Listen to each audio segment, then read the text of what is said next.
and welcome to the What to Read Next podcast. In this podcast, your host, Gloria Me, will invite a bookish guest to share their favorite book recommendation. If you share a passion for books and always looking for your next read, then join us. Hi, Julie. Welcome to What to Read Next podcast. Hi, Laura. How are you? Good. How are you? Doing well. A little bit of a rainy day in Brooklyn, but this conversation is definitely bringing some sunshine to the day. So I'm very excited. I'm so excited to chat with you. So tell us a little bit about yourself. Sure. I work for Harper Collins, specifically under the William Morrow umbrella, and then even more specifically under the Avon Books umbrella. It's a recently new position for me. I took over a few months ago as the publicity head for the Avon Books imprint. So I'm a Senior Publicity Manager there. I started my career in publishing about a decade ago as a corporate communications intern with Hachette, and then was able to kind of pivot into actual consumer-facing publicity versus corporate communications, which is more kind of like internal communications with the company. I have two cats named Lola and Eloise, and they're the lights of my life. And I love to read, and I love to read romance. My first romance novel was Honorable Man by Rosemary Rogers, and I read it when I was in 8th grade. Found it on a Target shelf, and the rest is history. Oh my gosh, I love this. So tell me about Honorable Man. What was the book about? Oh, well, it was my very first romance, and I didn't know what that meant. I was just very intrigued by the cover copy and the cover. It is a Civil War era set enemies to lovers romance, and it's with the heroine is a Southern belle, and the hero is a Northern Yankee soldier, but he's originally from the South, so they knew each other like growing up. But he goes off to fight for the North, and she sees it as a betrayal. And it was just so amazing. I shared it with all of my friends. I just really, really loved it. Probably because it was just so unexpected. I didn't know what to do when I got to the first sex scene. I was at a holiday party with my family, but no one was in the room. Everybody was like in the kitchen, and I was just off reading in a corner as per usual. And I'm sure all of our bookworm friends and listeners could agree and know what that feels like.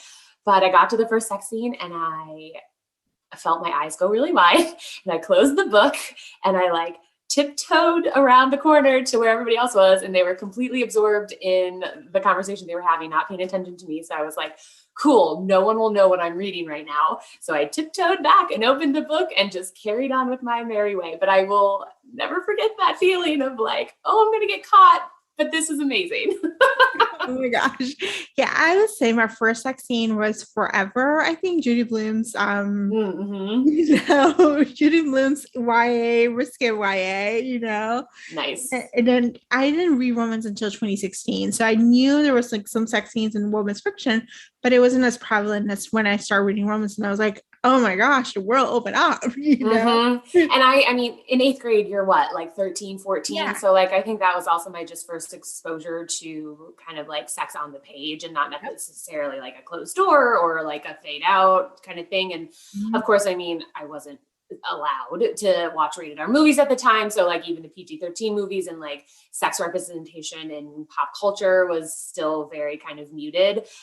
So I think that's why that experience has stayed with me for so long that I vividly remember it. I remember how I felt. I remember time, date, place, all of that jazz. But it literally changed my life. That was the very first book romance novel I ever read. And then we got back, the family party was in Wisconsin. We got back to the Chicago area after the holidays. And I immediately went to my library and put my arm across the romance shelf and just scooped up every book I could physically fit in the backpack that I brought and started my journey. And here I'm, 20 years later, like working in books, working for romance. So it like literally I didn't know it at the time, of course, but crafted kind of the life path that I would be pursuing later in the later years. So it's amazing. I love it so much. This is so exciting. So let's chat about some Avon romance and maybe some William Morrow titles, because there's like sometimes a crossover within both houses.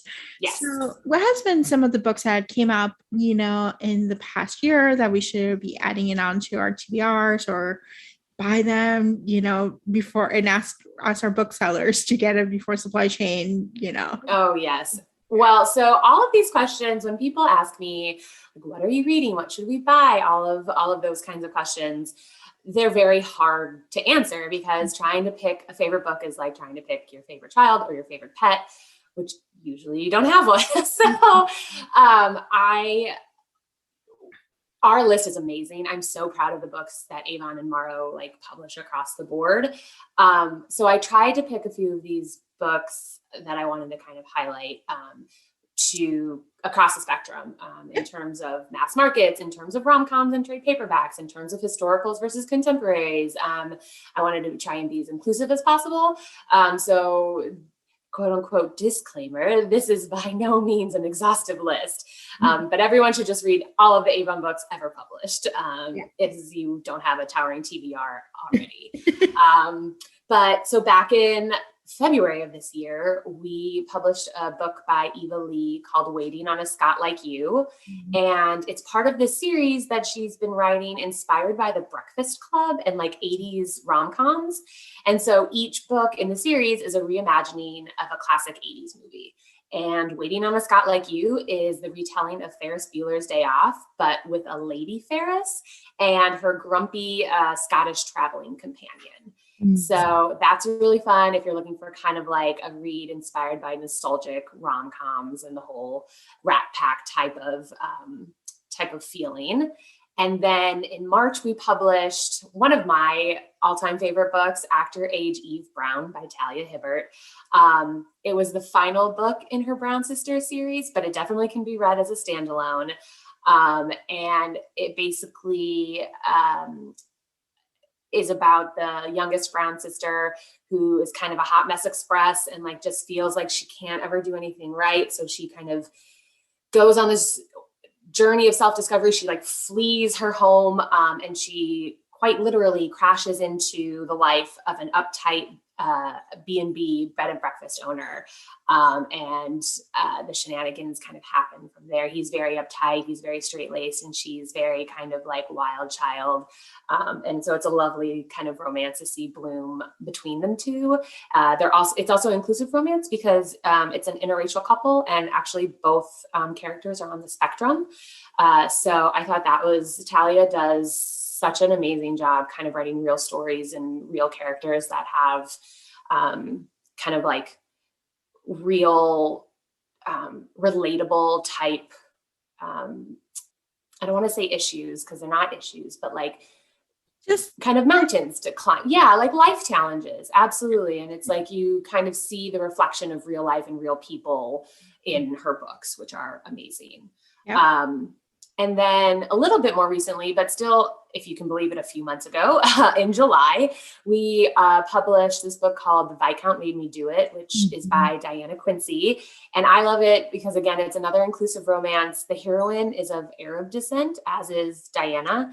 And the heroine fits into this kind of trend that I've been seeing have an uptick, like unusual historical heroines, basically, where the heroine has a profession in this Regency England time era as a bone setter. So she has a job. Usually women aren't employed in this kind of time period, but it was very interesting to kind of read about a woman not only having a profession, but in a medical profession, which, I mean, even to this day is still relatively male dominated. So that was really cool. And then just last month, I wanted to give a recommendation for Jennifer Ryan's True Love Cowboy.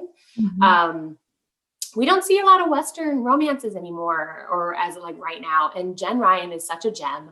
She is such a prolific writer in this space. I think she's one of kind of the queens of kind of suspenseful contemporary romances that are set in kind of more of the West and are filled with high stakes and higher drama. And her heroes are always cowboys, and her heroines are always strong-willed and powerful women. And just to see their HEAs always come to pass are always really satisfying.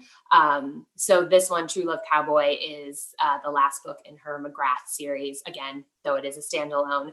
And if you're looking for like kind of a rough and tumble type of hero that's like going to fulfill your cowboy kind of itch, your niche, then you should definitely pick this one up. Oh my gosh, I'm picking that one up. I read the other books in the series, Found, Actor Age, Evil Leagues, and they're just so good. Like, so yes. I know Jennifer Ryan's is just going to be another 5-star read. Oh, good. Yes, I can guarantee that. I love this. So let's chat about what's coming up. What books should we be in the lookout? Like, you know, what should we be pre-ordering right now? Sure. Well, the first one I want to kind of touch on is the follow-up to Spoiler Alert by Olivia Dade called All the Feels. It's already giving me all the feels to talk about it because it's so wonderful. I mean, if you haven't read Spoiler Alert yet, Olivia's kind of trademark. She writes fat positive heroines, which are just fantastic.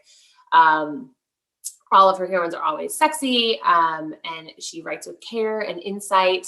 And that's definitely one of Olivia's kind of trademarks is really kind of, again, representation of the heroines. And specifically for All the Feels, it's a charming rom-com about a devil-may-care actor who actually cares more than anyone knows, and the no-nonsense woman hired to keep him in line. He's an actor and he's had some PR issues. So the producers on the fantasy show that he's on need to keep him in line and hire basically a caretaker for him to make sure he doesn't step out of line. So it's funny, it's achingly sweet. It has a fan fiction element, as did Spoiler Alert. So any and everyone who loves to read or has read fan fiction, this is kind of a celebration of that kind of niche part of the internet. So yes, All the Feels, it's coming out October 26th. So we have that one. And then also on October 26th, kind of on the opposite spectrum, is a historical romance called The Lady Gets Lucky by Joanna Shupe. I have been a fan of Joanna's for a long time, even actually before she was publishing with us at Avon. She was, I think, at Kensington beforehand. But all of her books are set in the Gilded Age, which is basically like 1870 to like 1900, kind of where there was a bunch of inventions going on, and like New York City specifically, where her books are set as well, or it was just kind of on the edge of just this huge kind of, almost like when the Y2K came around in the 2000s, we didn't know what was going to happen, and like just this time of like anticipation. That's basically the kind of era she's writing in. And I don't think a lot of other historical romance writers are writing in this specific time period. So it's really just unique. It's basically, her books evoke all of the glamour and intrigue of like an Edith Wharton novel, while satisfying every romance reader's craving for an HEA. And again, so this specific one, The Lady Gets Lucky, is about a scandalous romance between a good girl desperate to rebel and the rebel desperate to corrupt her. So it's just chef's kiss. And the cover is just this gorgeous lilac, beautiful kind of artistic cover, which is really lovely. So it'll look really great on your bookshelf, like just literally from an aesthetic standpoint. And then we graduate to 2022, which time is a flat circle, and I don't understand how it means anything in life anymore, but it keeps rolling on somehow. And in February 2022, Alexandria Belfler is publishing her next book after Written in the Stars and Hang the Moon, called Count Your Lucky Stars. And it's a steamy queer rom-com about former best friends who might actually be each other's second chance at love. This one is also an inclusive romance. Alexandria identifies as queer. The two women heroines in the book are queer as well. And Alexandria recently won the Lambda Literary Award for Best Lesbian Romance, and was also recognized by the Writ Bodice Award for Excellence in Romantic Fiction. So if you haven't read her yet, I mean, she's a fantastic, exciting, new kind of almost a millennial voice too. She's younger in the genre, so it's like fresh kind of take in in the romance sphere. Her books are so fun, especially the series as a whole. Is interconnected by elements of kind of modern day dating. So there's like a dating app that connects all three books and how the couples meet. And there's elements of astrology, which I know I'm very much into, and trying to gauge my day of like, okay, is Mercury in retrograde? Am I going to have a good day or a bad day? So if you kind of like those fun elements, Count Your Lucky Stars should definitely be on your TBR pre-ordered. And then lastly, come March, Hook, Line, and Sinker by Tessa Bailey. I am in love with this little duology. Tessa wrote It Happened One Summer, which came out a couple months ago and was inspired by Schitt's Creek. And so this book is actually a follow-up to it, featuring her sister and one of the other kind of like pretty robust side characters from It Happened One Summer. So Hook, Line, and Sinker kind of follows the sister, and it's basically a former player who accidentally falls for his best friend while trying to help her land a different man. So if you kind of like that kind of like longing but can't tell her about it because you're trying to set her up with someone else, but actually you're the perfect person for her, kind of element or trope, this one would be perfect for you. And I know I mentioned Joanna Shupe's beautiful lilac color. This cover is like this mint green, and it is just so cute. It literally looks like it could be like an animated romance series, if that ever is a thing. But it just looks so cute and is definitely headed, at least when we get finished books in, which unfortunately won't be for a while, but might be headed for my keep shelf facing out because it's so adorable. So that's just a little teaser of things that we've coming out. We have so many other books coming, but I think these few are kind of some of my favorite reads so far. So essentially you mentioned all my in case of an emergency, I have a reading slump books that I have to. So I had been in the midst of the move. I was like, I need something fun to read. So I just picked Alexander Bellflower's On Your Lucky Stars. And it was just like the perfect like 5-star. I was like, oh, I'm just like in a good place, you know? Absolutely. I'm saving Tessa's for another, you know?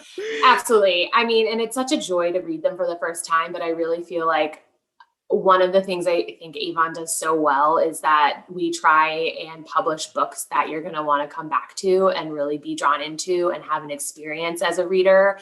And not only do we want you to have such a great experience reading the books, but we want you to kind of invest in our authors as well, and like really kind of be able to appreciate their bodies of work and just support them as best you can, if it's following them on social media or if it's pre-ordering their books or like attending their events and things. We just really kind of value the genuine connections our authors have been able to make with readers and things like that. And then it kind of transfers over to us as Avon people when we're able to do Kiss Cons or see you guys kind of in different capacities, and really just kind of creating a family. And it's all based around books, which is so, so lovely because, I mean, keeping to come back to them and just know that you're going to get the best kind of feels and come away happy. And sometimes you just need to know that something's going to spark joy, and it's like a guarantee, it's a given.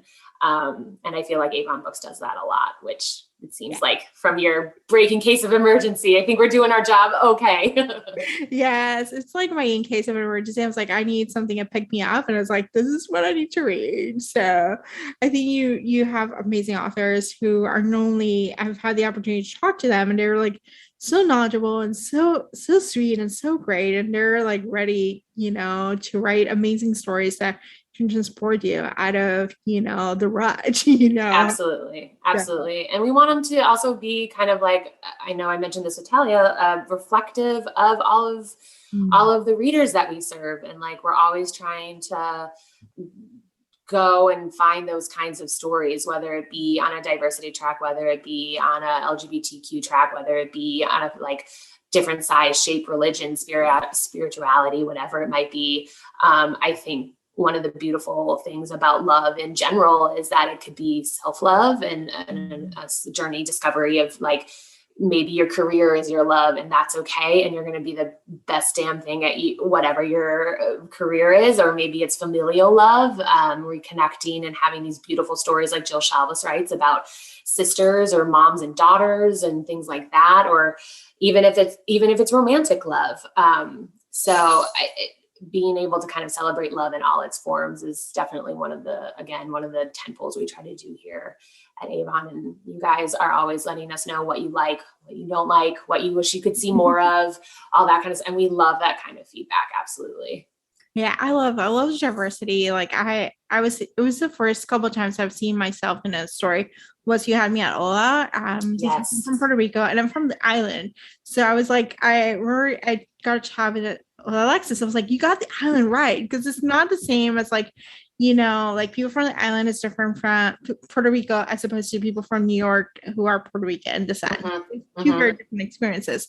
And so here, seeing my story, I was like, yes, I live in a gated community and I have this kind of life, and then like being able to see reflected in the story and in romance. I was like, this is like what I need to read more, like this is my experience that I may not be able to share with like all the people, but I can I can see it in a book, and it's pretty amazing. I love Alexis Daria. I mean, her, A Lot Like Adios just came out, I think last week. Yeah. That's also a slight plug. Everybody go buy that one or rent it from your library. Alexis is a fantastic writer. I mean, she hooked me when her first series came out. I think it was only an E about the dancers, the ballroom dancers, which the title of the first one is escaping. Dance All Night, I think, or Dance something. Yeah, I'll put in the show notes. Perfect. Yeah, she's a great writer. Her books are so good. They're so funny too. Yeah, she writes great characters. Yeah. So final question. Any backlist titles, any backlist authors, or anyone who just like basically let's look at the vault and see like, hey, these books you can borrow from the library. 100%. And with the libraries kind of like opening up again and like having curbside, like I'm so thrilled that libraries are back to a degree, and I can't wait till they're fully back. So like you can just spend an hour just kind of touching books or like just perusing and having to be quiet, but like in that way that everyone's quiet and that like we're all kind of on the same wavelength, like we don't want to disturb each other, but we're all having this shared experience. It's such a unique kind of feeling in a library, and I'm very excited for that to come back in full force. But I picked 3. Okay. And hopefully these might be new to people, or if not, if it's a reread session. First, I chose Burn for Me by Ilona Andrews, which is kind of like a more kind of urban paranormal fantasy romance series. It's the very first book in her Hidden Legacies series. It's fantastic. Like I actually have read every single thing Ilona Andrews has written, whether it be for Avon or other publishers or self-published. I just can't sing their praises loud enough.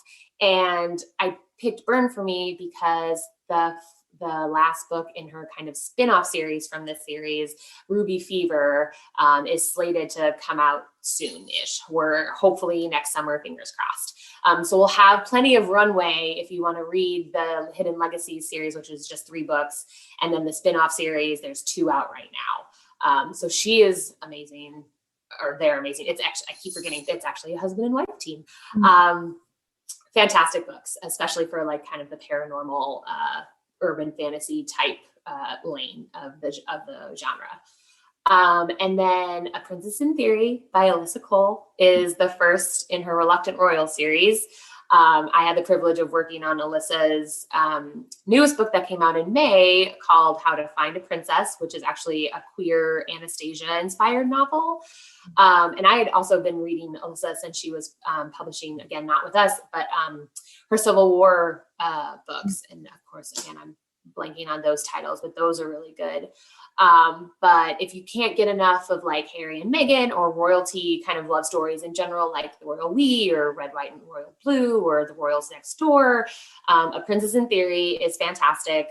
And it was a New York Times notable book for 2018. It was also a Library Journal Best Book of 2018. So it's just fantastic. And then last but not least, and I would be remiss if I didn't mention kind of like one of the reigning queens of romance, Miss Sarah MacLean. Fierce, feminist, amazing romance novels. And if you haven't read her before, I'm not going to say like, what the heck, but I highly, highly, highly recommend. And her debut book was with us. We've been publishing her for, I think, about 10 years now. And her debut book was called 9 Rules to Break When You're Romancing a Rake. And it's part of her like Love by Numbers series. It's the very first one. So it's gonna potentially cause some binge reading nights. I'm not gonna lie, because there's, I think, 4 or 5 in this series, and then her next series comes through. And she's published several books. So there's a lot of exciting backlists to get to her once you finish this one. And her newest, Bombshell, just came out in August as well. And that's a start of a brand new series as well. So if you don't want to go all the way back to the beginning, you could start with Bombshell. I'm sure there are copies at the library. But yeah, Sarah's a gem. She's fantastic to read. I agree with all the recommendations. They're chef's kiss. So. Oh, good. I tried. I know you and I were actually talking a little bit before we started recording, but I was really hoping to have the suggestions kind of be a variety of things, whether it be inclusive or whether they be historical romances versus kind of the contemporary rom-coms, or trade paper versus mass market, and just give a little spice for everything. Yes. I think this is like great. As someone who's like new to romance, this is a great starter kit to look for different places where they can actually try different types of authors and different types of stories. And so I love that. So. Oh, I think that's a great way to put that, kind of a starter kit. That would be fantastic, because you can kind of dip your toe into a little bit of everything. I mean, obviously this is by no means a comprehensive list, but we've got our our urban fantasy, we've got our historicals, we've got our rom-coms, we've got royals, and we've got suspense and cowboys. And like, that's, also another amazing thing about romance is like literally anything you want, you can pretty much have. We don't have an alien book yet. Like, I don't know if you've read Ice Planet Barbarian. I did, and I wasn't mad about it. It actually was quite good. But maybe that's the next thing I'll have to push our team on, is like, we have to find the next alien romance stat. Alien romance is the next, or monsters. You don't monsters, 100%. Monsters or something out of this world. Yes. Something a little creepy, but still good. I don't know. Who knows? I wonder who would read that. Apparently a lot of people, but we'll see. Yeah. Awesome. So thank you, Julie, for being on the show. Thank you so much for having me. This was a lovely conversation. If you enjoyed this podcast, feel free to share with friends, subscribe, rate, and review the show. This is the easiest way to support the podcast. For book recommendations, author interview archives, and other fun book resources and tips, please visit WhatchReNextBlog.com. The Watch Read Next podcast is part of the Frolic Network. To discover new shows to listen and love, please visit frolic.media/podcast. Thank you so much for listening, and have a great day.